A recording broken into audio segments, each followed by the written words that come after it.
Hello, my project topic is prescription drug addiction in the elderly.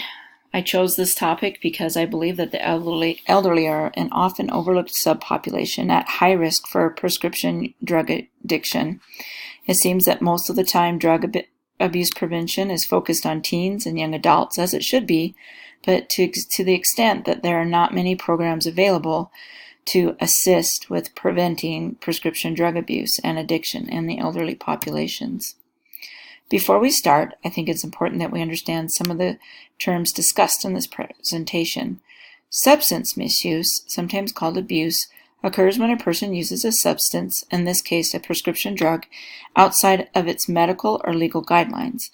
This is not to be confused with addiction, which is a chronic illness that affects the motivation and reward system of the brain.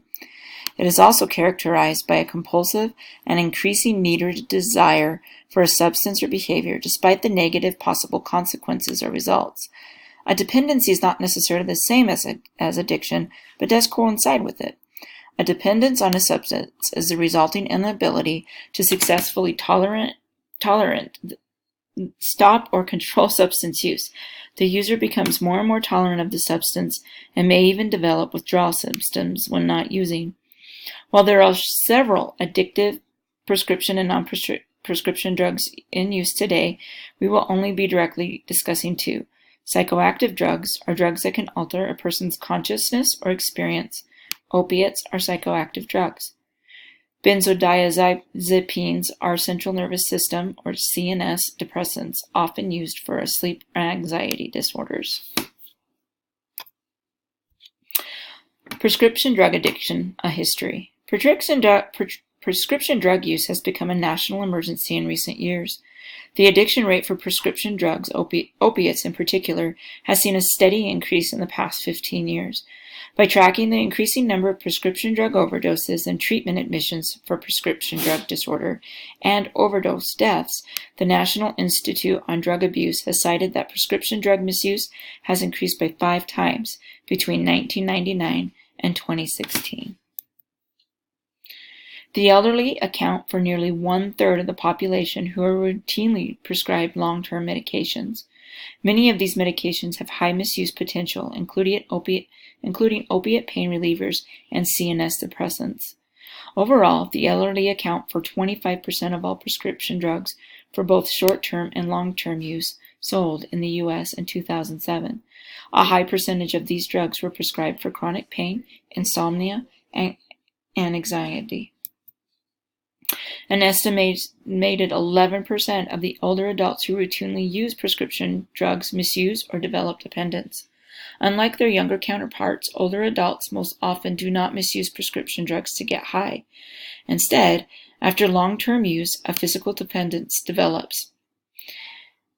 And many older adults find themselves visiting multiple doctors and using a variety of pharmacies in order to get the amount of drug that their body now depends on. Older individuals, 55 years and up, do not typically have the same motivation or reasons to misuse as their younger counterparts. While most young adults begin misusing due to peer pressure, curiosity, imitating role models, rebellion, or just to experiment, the elderly usually begin misusing in order to deal with grief, anxiety, sleep issues, loneliness, fear of getting older, chronic pain, and social isolation. The two most frequently misused prescription drugs in the elderly population are also the most frequently prescribed by doctors to treat chronic pain, sleep disorders, and anxiety. These include drugs classified as psychoactive and benzodiazepines. This makes sense, as older adults are more likely to be diagnosed and treated for illnesses that are associated with chronic pain, such as arthritis, and for anxiety disorders. Unlike the typical addicted demographic, those between the ages of 12 and 54, it is often very difficult to to identify potential misuse in older adults because the symptoms mirror those of what the average aging adult displays. These include frequent falls and unexplained bruises, loss of appetite, sudden weight changes, change in sleep patterns, confusion, slurred speech, unexplained change in personality, becoming defensive or agitated, deterioration of grooming habits, and becoming withdrawn or losing interest in things they once enjoyed. Younger adults tend to have more obvious signs of addiction or misuse, including failing to fulfill work or school obligations, giving up favorite school activities or recreational activities, unexplained change in social circle, secretive behavior, deterioration of physical appearance, and even stealing money. Risk factors for misuse in older adults. There are several risk factors associated with prescription drug dependence in older adults. These include being female, widowed, socially isolated, former substance abuse, mental illness, and routine use of prescriptions with high abuse potential. Although misuse prevention has historically been focused on younger demographics, there have been recent efforts to map out strategies to prevent older populations from misusing and becoming dependent and addicted to their prescription medications.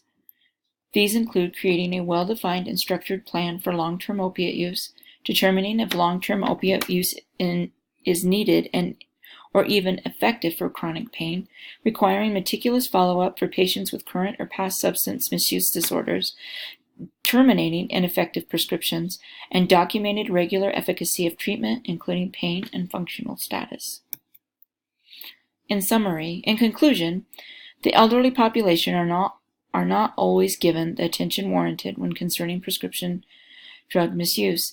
This is most likely because misuse in older adults is often hard to detect, and the motivations for misuse are not typical as are in other demographics.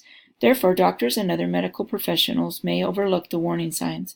However, the medical field has recently developed and encouraged strategy to help prevent prescription drug misuse in the elderly demographic.